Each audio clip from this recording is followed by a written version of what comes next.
सलाम हिंदुस्तान दोस्तों, आज जानिए हल्का और हल्का शब्दों के बीच में जो अंतर है उसको। हल्का और हल्का, क़ा देखो मैं कैसे बोल रहा हूँ, क़ा पहले क बोला फिर क़ा बोला। हल्का और हल्का, पहले हल्का। हल्का क्या होता है?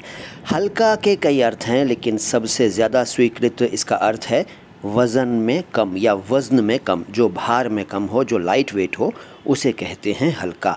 और भी अर्थ हैं हल्का शब्द के, जैसे बुरी क्वालिटी का, घटिया, और इसके अलावा जो अपमानित किया गया हो उसे भी हल्का कह देते हैं। इसके अलावा जो कंपैरेटिवली थोड़ा सा कम हो उसे भी हल्का कह सकते हैं। जो कंपैरेटिवली थोड़ा सा सस्ता हो उसे भी हल्का कह देते हैं। बहुत सारे अर्थ हैं हल्का के। अब हल्का, अच्छा, इसके अलावा जो गाढ़ा ना हो, पतला हो, उसे भी कई बार हल्का कह देते हैं। बारीक यानी महीन को भी कई बार हल्का कह देते हैं। बहुत सारे अर्थ हैं।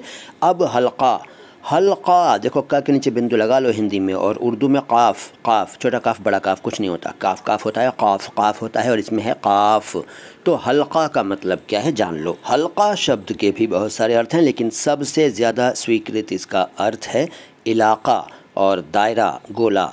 यानी कि कहते हैं ना कि एक गोल घेरा बना लो, एक घेर बना लो, एक चक्र बना लो, एक चक्कर बना लो, तो उसे भी हल्का कह देते हैं। कई इस्तेमाल हैं इस शब्द के। आपने सुना होगा कि विधायक जी हल्के में गए हैं, अपने हल्के में गए हैं। तो हल्का का मतलब यहाँ हुआ चुनाव क्षेत्र या असेंबली, जो उसका एरिया होता है असेंबली का, उसमें गए हैं।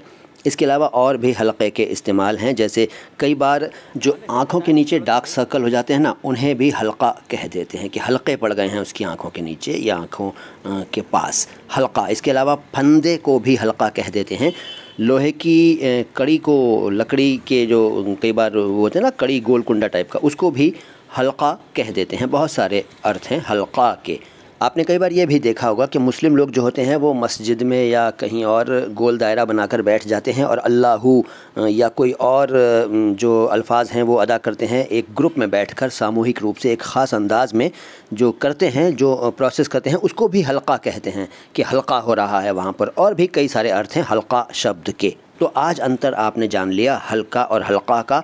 सबसे इम्पॉर्टेंट बात यह है कि आपको इन दोनों शब्दों का उच्चारण ठीक से करना आना चाहिए। हल्का और हल्का प्रैक्टिस कर लीजिए। यदि आपको कोई परेशानी है तो मेरे क और क़ा वाले वीडियोस देख लीजिए। हमारे इस चैनल पर 2000 से ज़्यादा वीडियोस हो चुके हैं, और हमारे तीनों चैनलों पर तो 3000 से भी काफ़ी ज़्यादा वीडियोस हो चुके हैं। हमारे वीडियोस देखते रहिए। ये हमारा जो चैनल है माय हिंदी माय उर्दू, उर्दू और हिंदी शब्दों के शुद्ध उच्चारण को समर्पित है। ख़ुद भी देखिए हमारे वीडियोज़ और दूसरों को भी दिखाइए। सेव कर लिया कीजिए और शेयर किया कीजिए। लेकिन हाँ, याद रहे कि इनका व्यावसायिक इस्तेमाल मत कीजिएगा। अगर आप मेरे वीडियोज़ को कहीं यूज़ करते हैं तो मेरे नाम के साथ और मेरे चैनल के नाम के साथ यूज़ करें।